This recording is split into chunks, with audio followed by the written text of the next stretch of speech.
ঈদে আমাদের মা বাবার কাছে ফিরে যাব, আমাদের মা বাবার সাথে ঈদের আনন্দ ভাগ করে নিব, সেখানে আমাদেরই শিক্ষার্থী, আমাদেরই সহপাঠী তিনি তার মায়ের লাশের খবর পেয়ে সেখানে সেখানে সে ফিরে গেছে খুবই আতঙ্কের সাথে।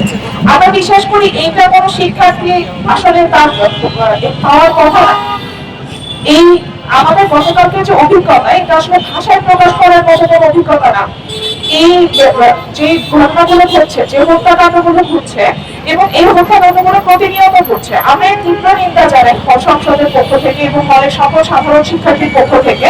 আমরা বিশ্বাস করি এই বিচার কার্যগুলো যখন আপনারা হচ্ছে না, এখন পর্যন্ত আপনার খুবই কোনো হদিস পাওয়া যায়নি, বা কিভাবে খুনের কারণ, খুনের কোন উদ্দেশ্য প্রণোদিত ভাবে হত্যা করা হয়েছে, কোন প্রকার আপনার আইনের সহায়তা এখন পর্যন্ত আমরা পাইনি।